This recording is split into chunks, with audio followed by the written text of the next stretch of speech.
Les damos la bienvenida a esta segunda parte del día de hoy, en esta nueva jornada del primer Congreso Virtual de Educación Chile, uniendo prácticas en tiempos de distancia. Ahora tendremos un taller, el cual se denomina Desarrollo de la empatía como competencia esencial para la gestión de conflictos en niños y niñas. Este taller va a estar a cargo de Fernanda Olavarrieta Vidal. Ella es educadora de párvulo, licenciada en educación de la Universidad Católica de la Santísima Concepción, acá en Chile, educadora diferencial de la Universidad de Concepción, con un postítulo en audición y lenguaje de la Universidad Católica de Temuco.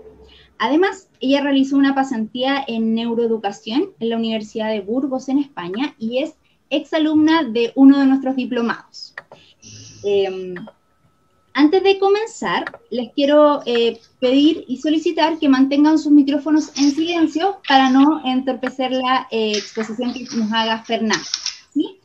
Y les recuerdo también que todas las consultas y las dudas que puedan ir surgiendo las pueden dejar acá en Zoom a través del chat y en Facebook a través de los comentarios. Y finalizada la exposición de Fernanda, daremos pie a responder algunas de esas inquietudes que puedan surgir.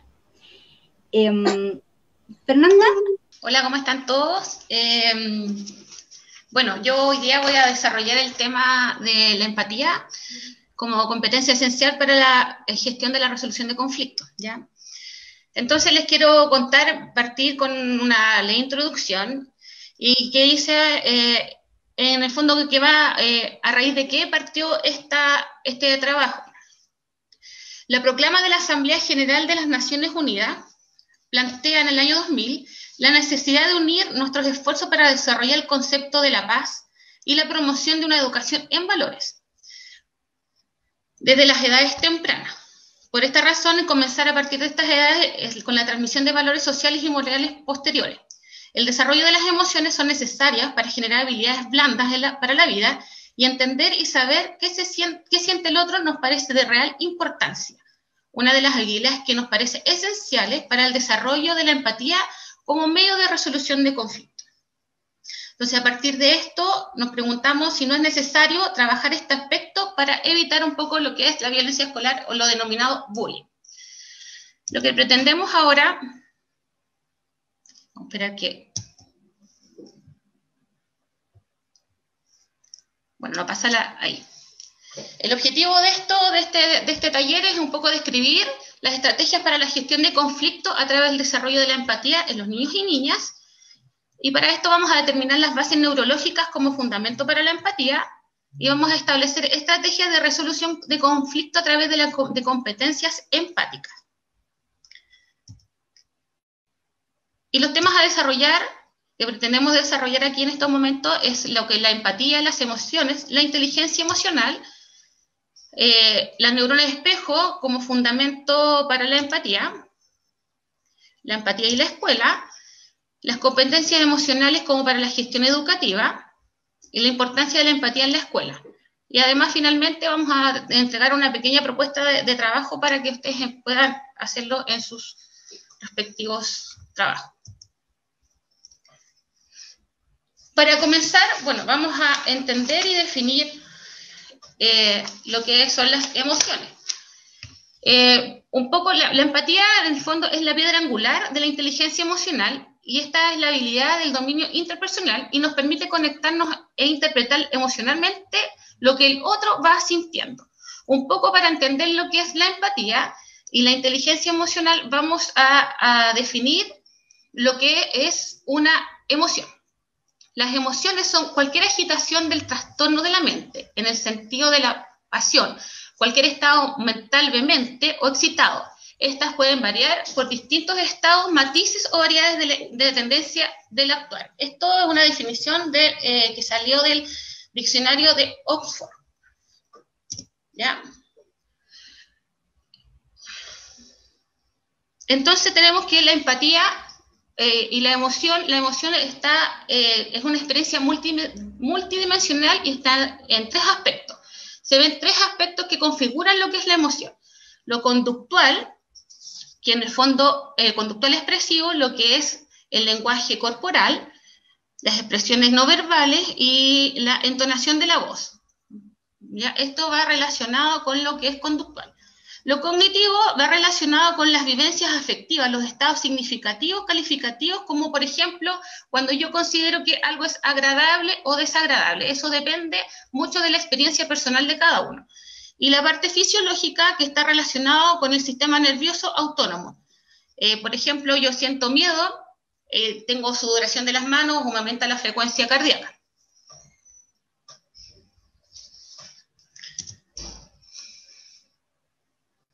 Las emociones tienen tres funciones, que las definió Ribby en el año 94.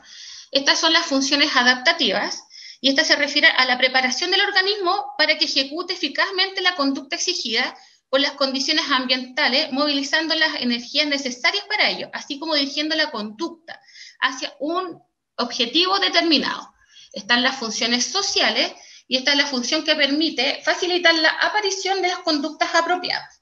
La expresión de las emociones nos permite a los demás percibir el comportamiento asociado de la misma, lo cual tiene como un indudable valor en los procesos de relaciones interpersonales. Y las motivacionales, finalmente, es la relación entre la emoción y la motivación, que es íntima, lo que ya se trata de una experiencia a presentar en cualquier tipo de actividad que uno posee.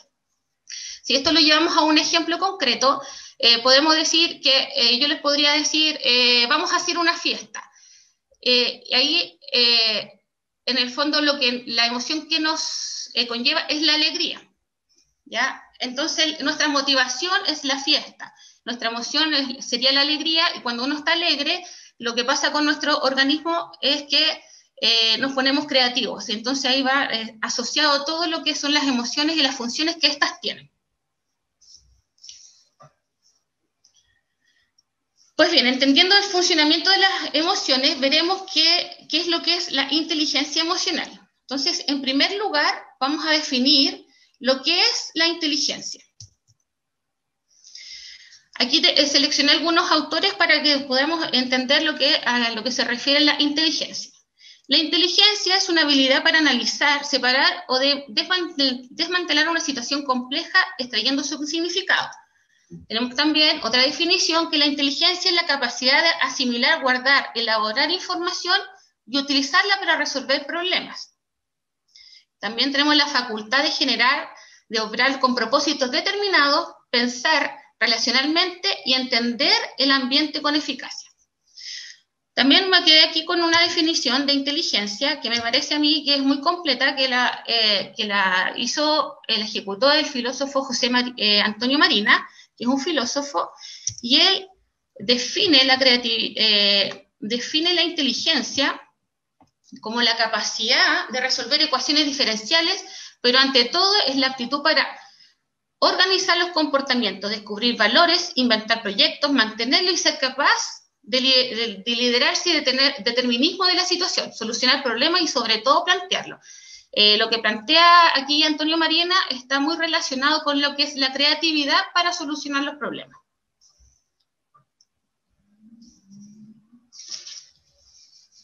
Actualmente los investigadores apuntan a que tales como la motivación personal. Entonces, Molero, Sainz y Esteban, ellos hablaron que mientras hubiera motivación personal, perseverancia, control de impulsos, control emocional, capacidad para mantener la esperanza y la empatía, nosotros estaríamos hablando de lo que es la inteligencia emocional. Y la inteligencia emocional es un término que fue acuñado por dos psicólogos de la Universidad de Yale, que es Soloway y Meyer, ¿ya? Y ellos la definieron como la capacidad para identificar y traducir correctamente los signos y eventos emocionales personales de los otros, elaborándolos y produciendo procesos de dirección emocional, pensamiento y comportamiento de manera efectiva y adecuada a las metas personales y del ambiente. Bueno, finalmente, esta definición, la que en el fondo el que hizo como más famoso lo que es la inteligencia emocional y acuñó este significado fue Daniel Goleman. ¿Ya? Y Daniel Goleman, porque un poco él, a lo mejor es más conocido porque él introdujo el concepto de inteligencia emocional para el nivel empresarial y las competencias emocionales. Entonces, están desarrolladas para todos los ámbitos y profesiones que se pueden existir. Y está muy desarrollado en las que son las competencias empresariales. Y la inteligencia emocional es la capacidad para reconocer y manejar nuestros propios sentimientos, motivarnos y monitorear nuestras relaciones. En el modelo de las competencias emocionales comprende una serie de competencias que facilitan a las personas el manejo de las emociones hacia uno mismo y hacia los demás. En el fondo, lo que plantea Goleman es cómo nosotros gestionamos nuestras emociones.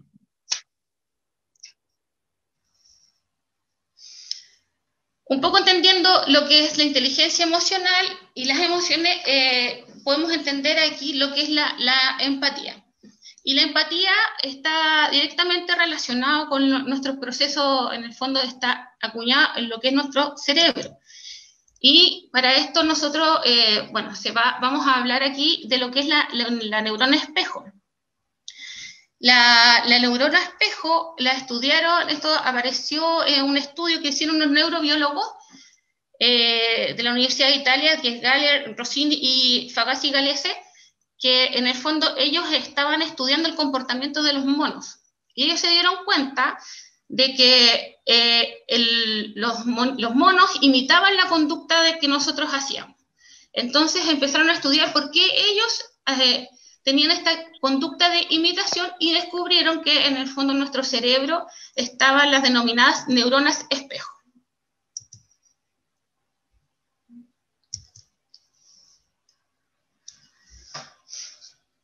Bueno, no pasa la diapositiva, pero vamos a ver, igual les puedo ir contando lo que son ahí está, la neurona espejo.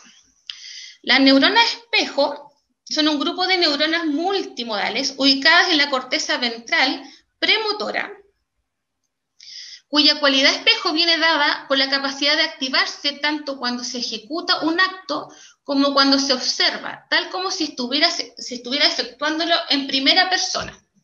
Esto implica que la observación de los movimientos organizados y significativos activa no solo las áreas cerebrales visuales, sino también las estructuras neuronales típicas involucradas en la planificación y ejecución motora de las mismas acciones. Entonces, gracias a la neurona espejo, es que nosotros podemos ser empáticos porque logramos leer lo que el otro nos quiere decir. Y por la misma neurona espejo, por ejemplo, tenemos conductas como fisiológicas que no sé si en algún minuto se han dado cuenta de que cuando una persona bosteza, lo más probable es que todo el grupo que está a su alrededor también lo haga, y esto es gracias a la neurona espejo. En definitiva, la neurona espejo nos permiten, por un lado, elegir la respuesta más eficaz o compatible, y por otro lado, aprender por medio de la imitación, dando lugar a la creación de un espacio común en lo que es la posible relación. Entonces, la neurona espejo nos permite conocer las interacciones que estos mismos actos encierran en otros individuos y puedo anticipar el resultado de las acciones antes de que el sujeto concluya. Gracias a esta neurona nosotros logramos leer a nuestro interlocutor, o sea, el lenguaje corporal nos indica algo, lo que la voz, eso nos permite ir leyendo en el fondo a la persona. En definitiva, la neurona espejo permite, por un lado, elegir la respuesta más eficaz o compatible, o por otro, aprender por medio de la imitación, dando lugar a la creación de espacios comunes en el que es posible la reacción intersubjetiva, lo que es sumamente relevante para la comprensión de la naturaleza humana. Aquí como un ejemplo que nos permite en el fondo la neurona espejo es saber cuando el momento es apropiado para reírse. Si estamos en un ambiente todos tristes, gracias a esta neurona yo me doy cuenta de lo que está pasando en el otro y tengo un comportamiento en el fondo a la situación adecuada.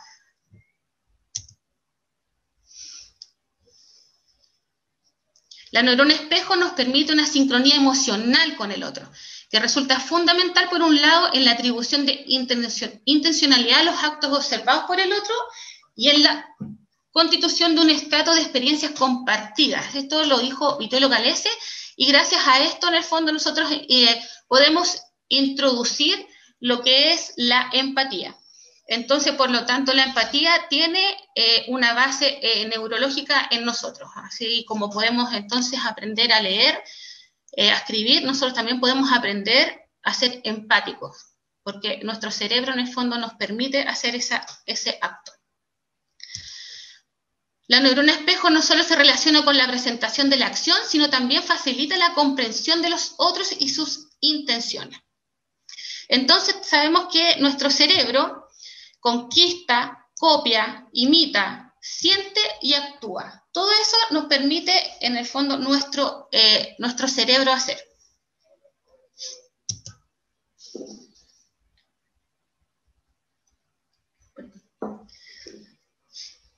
Entonces, cuando Theodore Lips introdujo lo que es el concepto de aquí de la empatía y nos dijo que era la imitación interior de las acciones de los demás, comparando con los individuos no empáticos, los individuos empáticos muestran mayor imitación con los consciente con las posturas, manerismos, expresiones faciales. Y esta representación de las acciones de los otros modula y forma los contenidos emocionales de la empatía.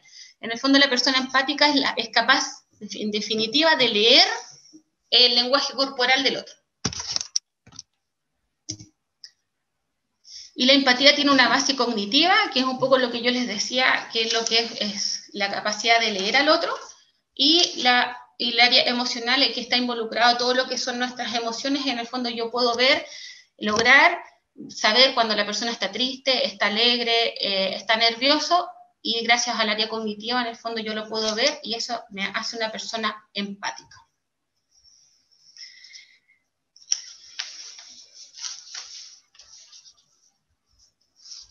Entonces entendemos lo que es la empatía, que es la capacidad de una persona para ponerse en el lugar del otro y poder así comprender su punto de vista, sus reacciones y sentimientos.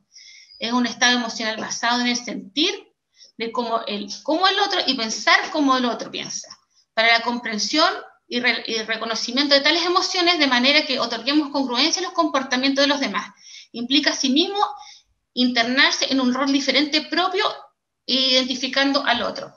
Y como vimos, en el fondo la empatía tiene una base neurológica que es en la neurona espejo, y si nosotros nos revocamos hacia atrás, en lo que es el teatro griego, por ejemplo, lo que trataban de hacer ellos, o en el fondo lo que intenta hacer un actor, es que tú logres conectarte a tal punto que logres sentir la emoción y vivir lo que él está viviendo en esos momentos, lo que quiere interpretar. Y eso gracias a la empatía.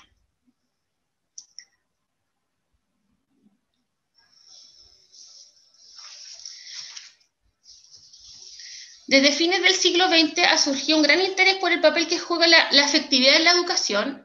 Las diferentes profesionales que integran el sistema educativo han comprendido la importancia de los sentimientos en el desarrollo integral de los y su propio quehacer diario, por lo que reclaman la necesidad de promover no solo el desarrollo en los niños y jóvenes a nivel académico, sino también desarrollar competencias emocionales y sociales.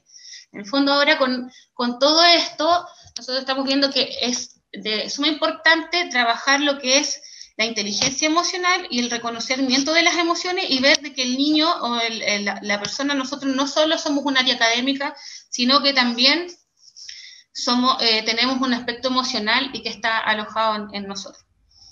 Entonces, en el fondo, para crear estas competencias emocionales, vamos a conocer lo que es una competencia. Y las competencias es un conjunto de comportamientos sociales afectivos y habilidades cognitivas, psicológicas, sensoriales y motoras que permiten llevar a cabo adecuadamente un papel, un desempeño, una actividad o una tarea. Ahora, en estos momentos, nosotros estamos hablando de las competencias, se habla a todo orden a nivel de cosas, en el fondo, de profesiones, de oficios. En todos lados ya nos están pidiendo que tengamos competencias para tal profesión, competencias para ser un buen ingeniero o un buen profesor. Se necesitan estas habilidades y estas competencias que están involucradas en todo lo que es lo afectivo, lo cognitivo, lo psicológico.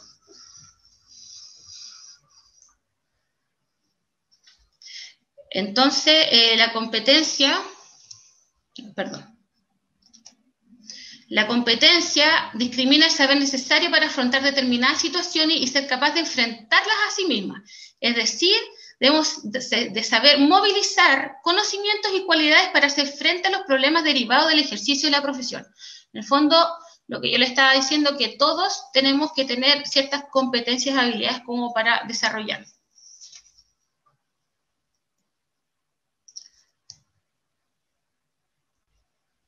Entonces, Solveig y Sturle definieron la competencia emocional como un conjunto amplio que incluye diversos procesos que provocan variedad de consecuencias. Y ellos definieron la competencia emocional con 5 dimensiones básicas. Ellos tienen 5 dimensiones básicas las competencias emocionales. Ellos hablaron de 5 competencias y que son las competencias básicas que uno tiene que tener para tener una competencia emocional. Es la cooperación, en el fondo, de saber trabajar en equipo, está la asertividad, saber cuándo decir sí o no, en el fondo, el ser responsable, el tener la capacidad empática, que ya la definimos, en el fondo, y tener un autocontrol, en el fondo, está relacionado con gestionar tus emociones. Y estas son las 5 competencias emocionales básicas que uno debería de tener. Entonces sabemos que la docencia es considerada una de las profesiones más estresantes, sobre todo porque implica un gran esfuerzo por regular no solo tus propias emociones, sino que también las de los estudiantes, las de los padres, de los compañeros. Y los profesores con más frecuencia de emociones negativas que interfieren en nuestra capacidad cognitiva para el pensamiento de información.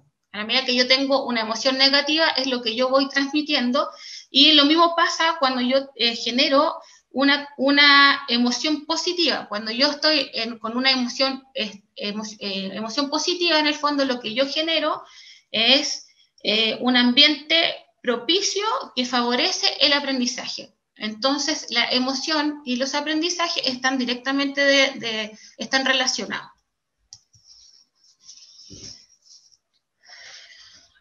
La UNESCO, en conjunto con la INFA, en el año 95, propusieron una serie de estrategias que debe tener el docente para desarrollar la afectividad.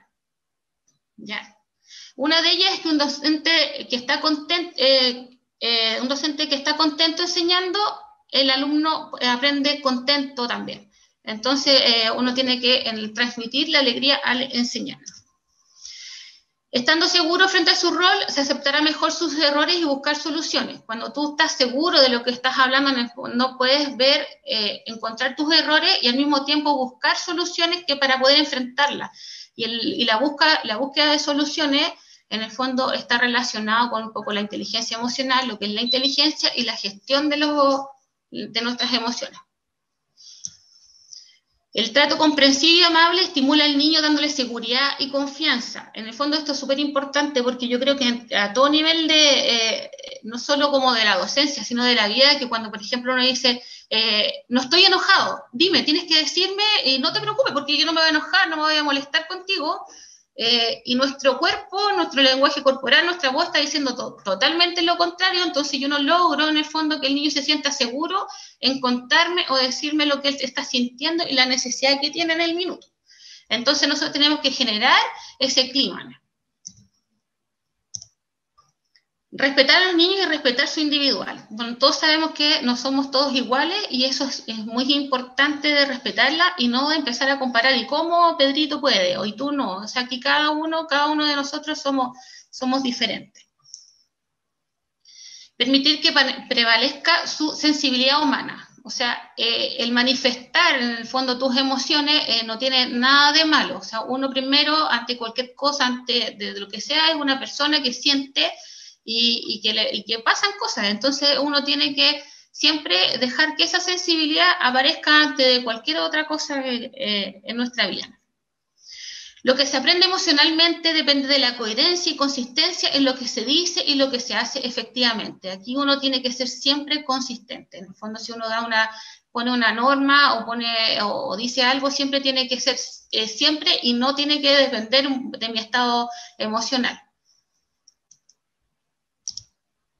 Es importante que el maestro explique lo que se puede y lo que no se puede hacer y lo justifique. Siempre las normas tienen que ser claras. y el docente debe tener una actitud flexible en la búsqueda de soluciones frente a los problemas cotidianos de la vida escolar. Yo esto lo relaciono un poco con que uno no tiene por qué saberlo todo, en el fondo, y uno puede decir, en el fondo, que lo que me están diciendo yo no lo sé y podemos buscar entre todos una solución. Entre todos se pueden construir las respuestas. Y la diversidad es lo que en el fondo hace interesante lo que nosotros estamos, al problema, la búsqueda de la solución. Bien. Entonces vamos a ver cómo desarrollar la expresión de las emociones.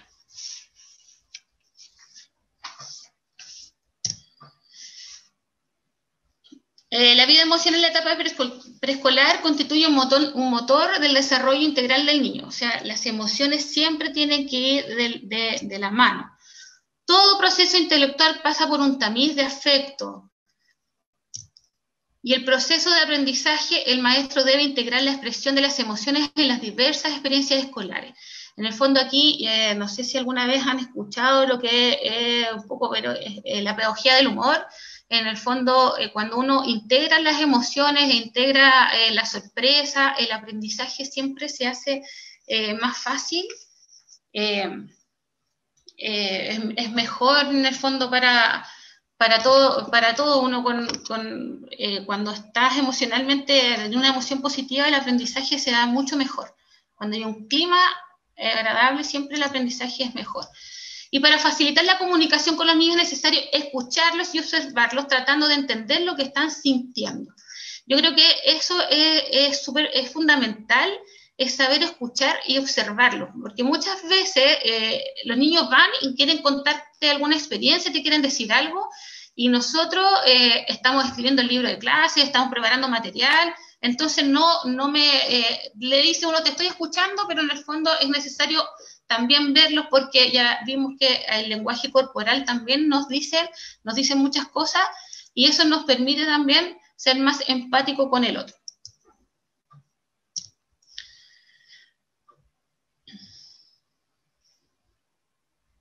La importancia de la empatía en la escuela. En el fondo, la empatía para crear un clima favorable y saludable para la educación que ayude en el proceso educativo.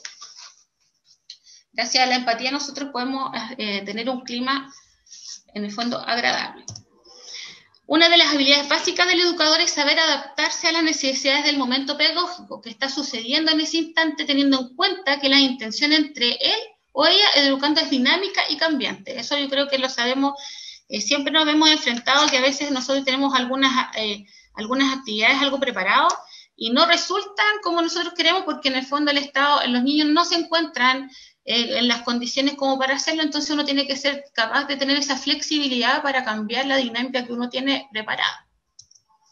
Y mediante la empatía, el educador crea un espacio amable, seguro y protegido en donde las personas escuchadas se sienten motivadas a sentir, reconocer y expresar afecto, sus aspectos del mundo interior y de las emociones. Es una competencia básica para fomentar las relaciones sanas. Y todo esto, la empatía en el fondo que nosotros vamos a ir ocupando, está muy relacionado con el clima organizacional. Con los climas organizacionales, en el fondo, ¿qué es lo que pasa?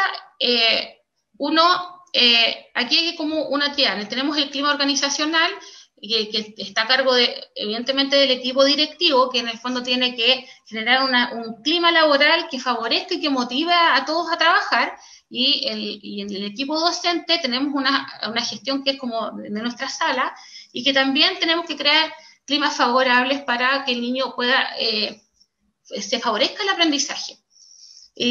Todos tenemos que trabajar en el conjunto para esto, y bueno, son estrategias y cosas que uno va encontrando y que están determinadas en los marcos de la buena dirección y en el marco de la buena enseñanza, que están ahí, que aborda mucho lo que es un clima organizacional favorable, ordenado y facilitador del aprendizaje. Bien, entonces ahora les voy a entregar algunas estrategias.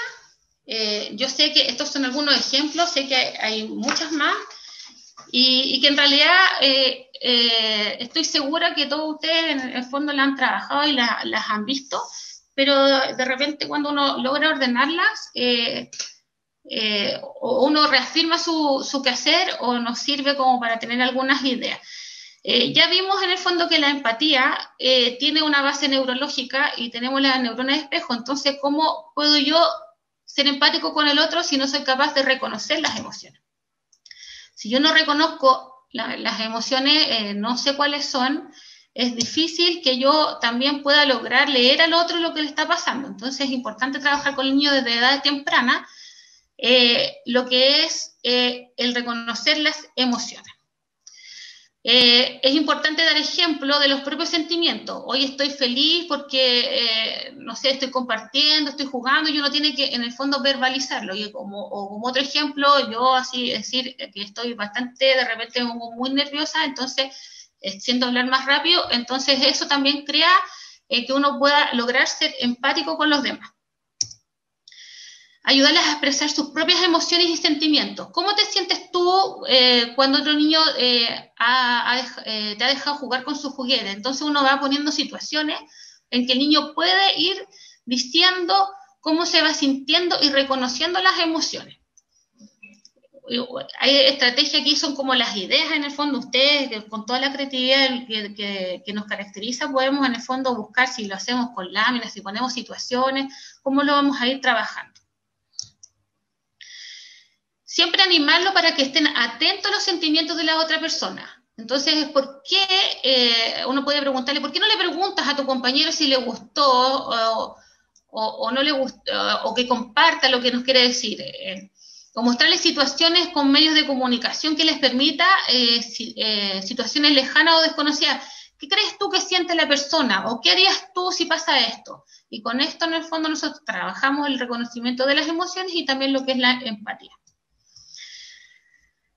Y para la resolución de conflicto también hay algunas estrategias, que es importante, por ejemplo, crear un rincón de los conflictos, donde se enseña a los niños a hablar y a escuchar.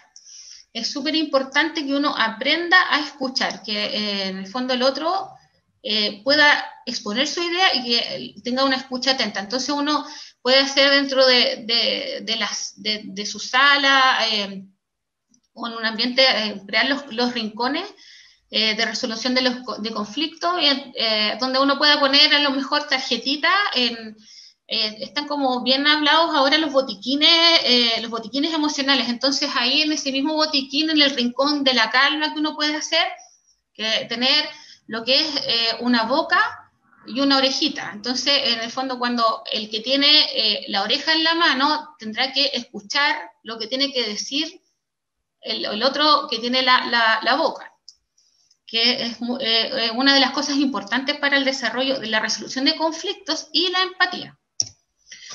También tenemos lo que son los cuentos y los teatros. O sea, cuando uno representa una acción, es más fácil en el fondo para ellos, que son los niños más concretos, como para poder reconocer y ver la emoción en el otro. Y ya vimos en el fondo, yo les comenté un poco que en el teatro griego también se hacía mucho esto, como para que en el fondo la gente se conectara con la emoción. Uno tenía que lograr a través de esto conectarse con la emoción del artista.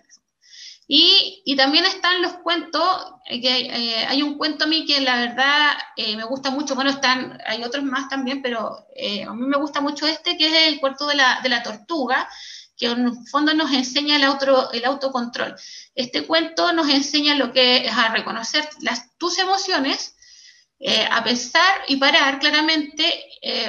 El cuento consiste que en el fondo la tortuguita se enoja mucho, entonces un poco como para parar este sentir, uno le dice, piensa y mientras estés enojado, métete dentro de tu caparazón y respira. Cuando te logres calmar, sales de tu caparazón y puedes pensar en una solución. Entonces este cuento trabaja mucho en lo que es el autocontrol. Y enseñarles a decir frases a los niños como el no, para eso no me gusta, basta ya. Hay un programa del Chile Crece Contigo que tiene harto material que está relacionado en el fondo como para evitar los abusos y enseñarle a los niños a decir que las cosas que no le gustan, lo que no quiero. Y es muy importante que los niños, uno les enseñe a decir estas como palabras clave. En relación al manejo conductual, tenemos las típicas reglas de oro que uno puede ir poniendo en su sala, o como las quieran llamar en el fondo, que dicen, no sé, pues, tú no peleamos, o que en esta sala siempre saludamos, y estas siempre se van creando un poco a la necesidad de la sala, de lo que tú vas viendo. Yo considero que en el fondo hay hartas reglas que uno puede llegar a imprimir y hacer, pero creo, a mi parecer, que es súper importante que estas reglas las construyan con tus alumnos para que estos sean más significativos para ellos. Incluso tú puedes hacer que ellos firmen un compromiso, y eso lo puede hacer uno a cualquier edad. O sea, en el fondo los niños más pequeñitos lo pueden hacer hasta los más grandes, y uno va en el fondo desarrollando cuál es la estrategia que quieres implementar, en la regla que tú quieres poner en tu sala. Y bueno, y también en esto están los típicos como tableros de conducta, que en realidad, a pesar de que mucha gente cree que es bien obsoleto porque son súper conductistas, también a veces para niños son súper necesarios. Ir trabajándolo, porque después, ya una vez que uno logra el manejo, ya el aprendizaje todavía puede ser mucho más constructivista. Entonces, es importante siempre tener las normas claras en nuestro quehacer diario. Y para finalizar, quiero mencionar en el fondo lo que Mahatma Gandhi dijo alguna vez, que mencionó en alguna oportunidad, que durante su lucha diaria y pacífica, que dice que las 3/4 partes de la miseria y los malos entendidos en el mundo terminarían si las personas se pusieran en los zapatos de su adversario y entendieran su punto de vista. En el fondo aquí está, lo que él nos dice está muy relacionado con lo que es la empatía. Si yo logro entender lo que el otro siente, logro ponerme en su lugar, probablemente sería mucho más fácil poder buscar soluciones. Y a mi parecer, si uno logra en el fondo desarrollar estas habilidades, esta habilidad, uno podría en el fondo, ya no tendríamos que gastar tanto tiempo tal vez en tratar del control de la sala, de tratar de que los niños no se molesten unos a otros o no se agredan, porque en el fondo, si yo logro saber que a mi compañero eso le duele o eso no le gusta, yo soy capaz de detenerme y dejar de hacer lo que en el fondo estoy haciendo, lo que al otro le provoca el conflicto. Y probablemente gastaríamos mucho menos tiempo en tratar de poner el orden, y lograríamos mucho más cosas con nuestros niños. Eso es el fin de la presentación. Les agradezco la escucha. Voy a dejar de compartir, no sé.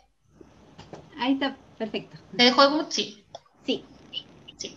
Espero que en el fondo les haya quedado claro, o por lo menos los haya motivado en el fondo, que puedan seguir investigando un poco en relación al tema. Muchas gracias, Fernanda, por tu exposición.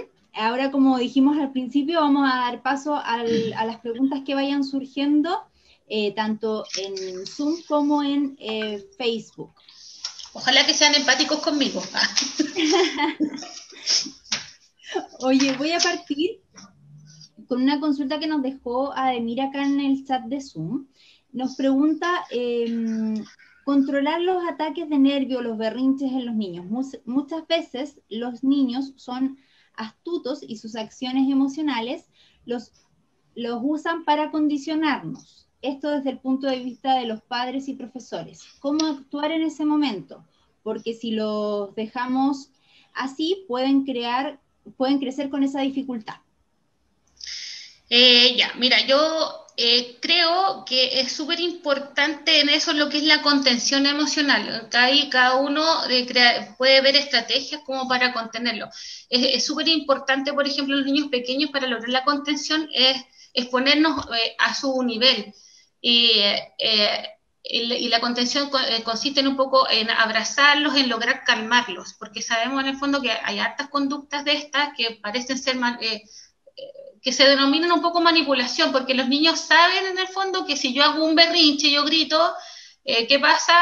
los papás van y actúan, porque en el fondo da como un poco de repente, o sea, si ustedes van a un supermercado, yo creo que la mayor cantidad de berrinches de niños se hacen ahí, porque en el fondo de la forma que tienen de conseguir eso, y es lo que van aprendiendo y lo que después traspolan un poco lo que es a la escuela.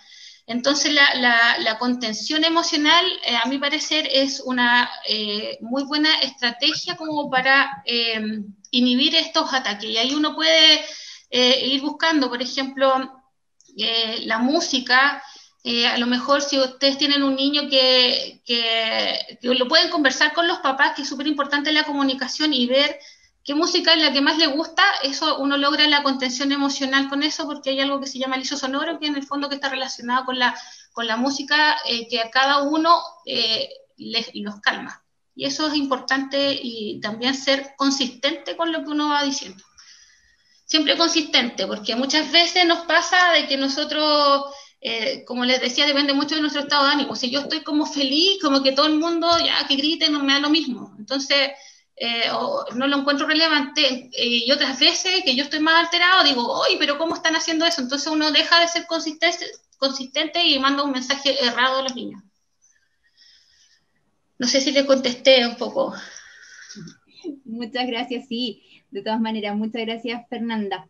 Mira, otra consulta que nos hace a través del chat, Julio nos pregunta, él nos dice, considero que empatía docente-estudiante se da y existe de forma integral, más la empatía docente-padres de familia, ¿cómo desarrollarla? Oye, qué complicado, pero mira, ¿sabes lo que pasa? Es que yo considero que nosotros recién estamos como metiéndonos en lo que es la educación emocional, por lo tanto, nosotros los adultos no tenemos esa educación, y en el fondo estamos generando las estrategias como para que después, a futuro, no les pase. En el fondo nosotros lo que estamos haciendo ahora es trabajando para otros. Educando como para que el que viene después de mí pueda hacerlo. Pero yo creo que siempre la comunicación efectiva es lo mejor. En el fondo, que el papá entienda lo que a ti te está pasando, y que tú también le digas sinceramente, a mí también me pasa lo mismo. Porque ellos, los papás, muchas veces creen que es como a ellos nomás lo que les pasa. Y tal vez uno poniendo el ejemplo como su propio ejemplo, también los ayuda y logras empatizar con el otro. Perfecto, muchas gracias, Fernanda. Te hago otra consulta que ha aparecido por aquí, que va enfocada en el tema de los adolescentes. No sé si ahí les puedes dar algunas... Voy a tratar, porque yo trabajo con puros chicos, pero vamos a tratar. Sí, si podemos ahí darles algunos tips, porque bien nos enfocamos más aquí en los niños y en las niñas, pero quizás en adolescentes, ¿qué ideas o tips podrías entregar? Ya. A ver, en adolescente, mira, la verdad no sé quién hace la pregunta, pero no me considero una especialista en la adolescencia. He trabajado siempre, en mi área siempre ha sido la especialización en niños pequeños. Pero finalmente yo creo que cualquiera de las estrategias que yo les presenté, si bien son como para niños más chicos, uno las puede adaptar a los niños más grandes. Enseñarles a escuchar, a observar, uno también lo puede hacer con los adolescentes. Pero si gustan, no sé, deja mi correo, yo puedo averiguar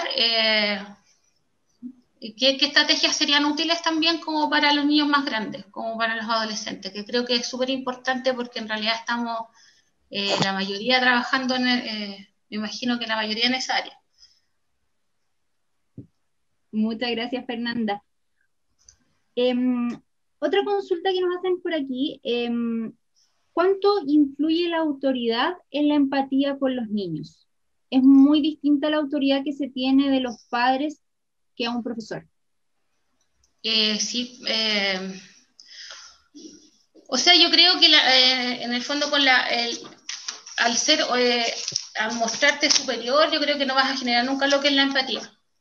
¿Ya? Porque en el niño, en el fondo, tú lo que tienes que generar, una de las estrategias que nosotros hablamos, era de generar la confianza. Y si tú te muestras autoritario o como superior en el otro, nunca vas a lograr generar la confianza que hay en el otro. Y a través de la confianza, en el fondo, yo puedo generar este lazo de comunicación.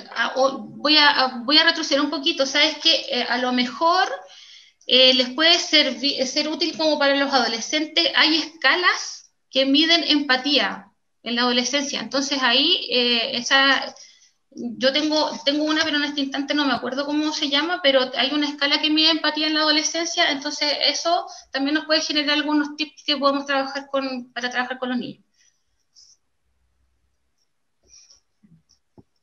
Muchas gracias ahí por compartir esos tips. Yo sé que son súper valiosos aquí para todos los que están hoy día acompañándonos. Entregarles ahí herramientas.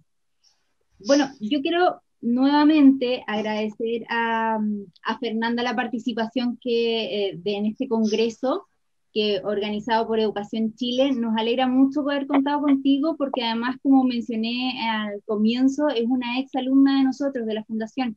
Así que muchas gracias por tu participación, por haber compartido ahí algunos datos y tips y cosas que yo sé que van a ser súper útiles para todos.